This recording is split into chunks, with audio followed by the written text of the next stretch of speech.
৩ June ২০২৬, ভোর হয়নি তখন। নদিয়ার এক গ্রামের রান্নাঘরের তাকে রাখা একটা ফোনে হঠাৎ একটা মেসেজ বেজে ওঠে, ৩,০০০ টাকা ক্রেডিটেড।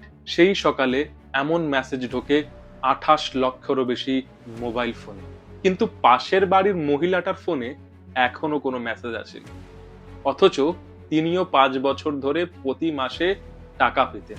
প্রশ্নটা কিন্তু এখানেই, রাতারাতি টাকাটা দ্বিগুণ হলো কিভাবে? আর ৩০ লক্ষ মহিলার নাম এই তালিকা থেকে মুছে গেল কিভাবে? গল্পটা বুঝতে হলে আগে বুঝতে হবে একটা সংসারের হিসাব। একটা গ্রামীণ পরিবার যেখানে স্বামীর রোজগার কিন্তু অনিয়মিত।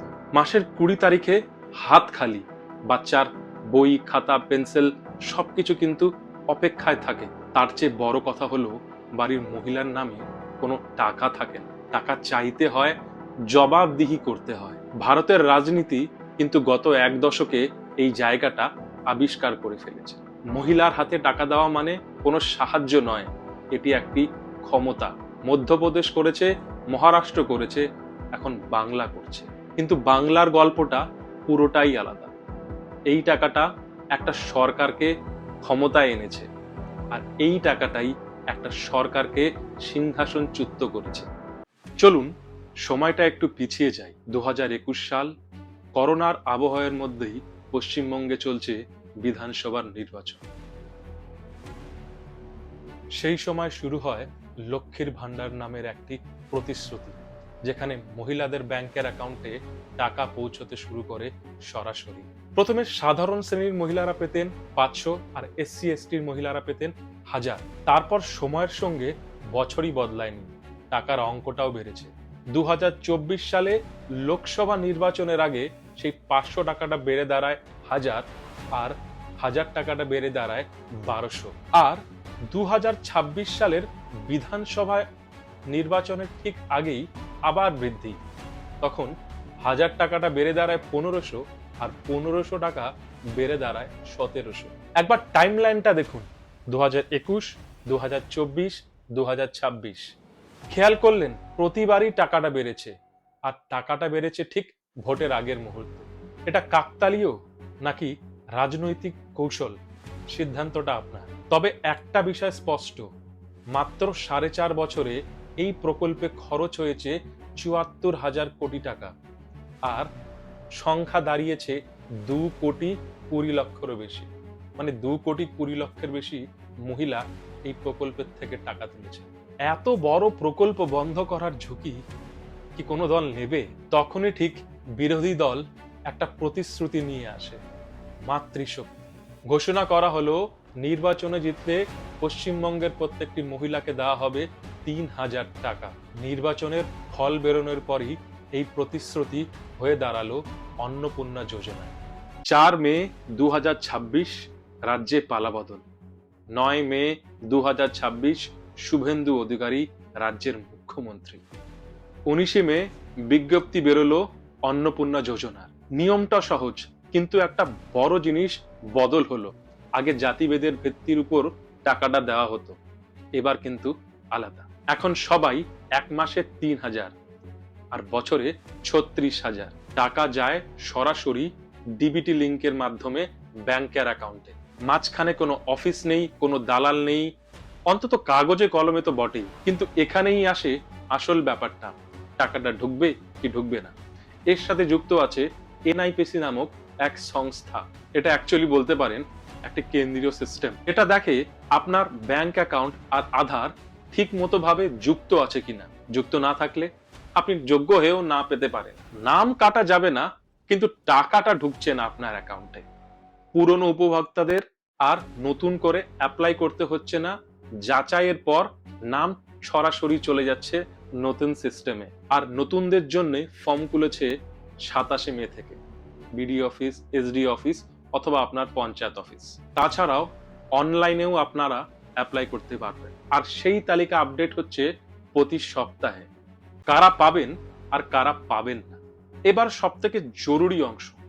পাবেন যদি আপনি এই রাজ্যের স্থায়ী বাসিন্দা হন, আপনার বয়স ২৫ থেকে ৬০ বছরের মধ্যে হয়, আর আপনি আয়কর দেন না, আর আপনার পরিবারের কেউ সরকারি বেতন বা পেনশন তোলেন না, আর পাবেন না যদি আপনার বয়স 24 হয় অথবা 60-এর উপরে হয়, স্বামী স্কুলের স্থায়ী শিক্ষক অথবা আপনার শ্বশুর মশাই পেনশন পাচ্ছেন, মানে একটা মধ্যবিত্ত পরিবার এই প্রকল্পের বাইরে।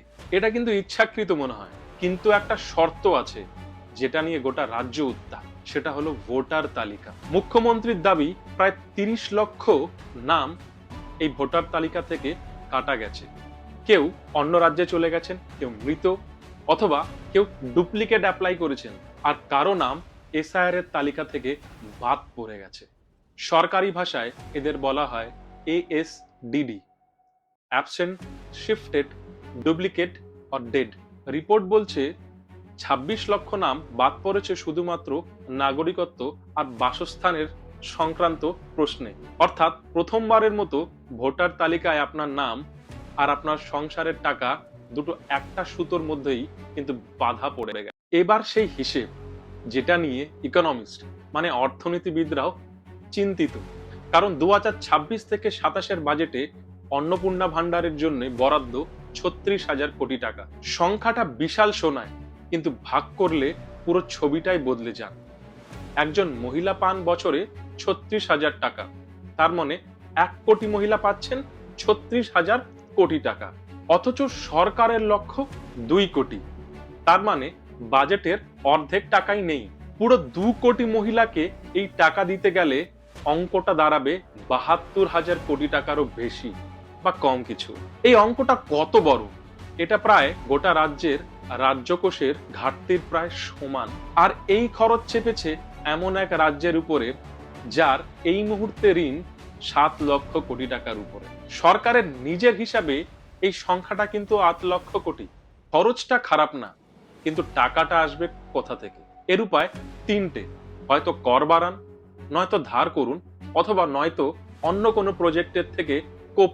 বিশেষজ্ঞদের সব থেকে বড় আশঙ্কা হলো এই তৃতীয়টি, মূলধনী খরচ, অর্থাৎ রাস্তা, স্কুল, হাসপাতাল, সেতু এগুলো বানানোর টাকার উপর।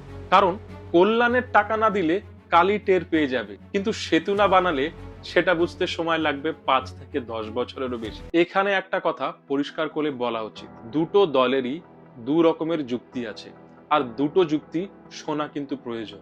সরকার বলছে এটা নির্বাচনের একটা প্রতিশ্রুতি, আর নির্বাচনের পর এটা পূরণ করা হয়েছে, আর জাতিভেদে টাকার ফারাকও কিন্তু তুলে দেওয়া হয়েছে। আর ভোটার তালিকা ক্লিয়ার করা মানে করদাতা মানে ট্যাক্স পেয়ারদের টাকা নষ্ট করা থেকে কিন্তু বাঁচা। বিরোধীরা বলছে বরাদ্দ আর প্রতিশ্রুতির অঙ্কটা ঠিক মিলছে না, আর তার সাথে যোগ্যতার অস্পষ্টতা আছে, আর নাম বাদ দেওয়ার প্রক্রিয়ার স্বচ্ছতা নেই।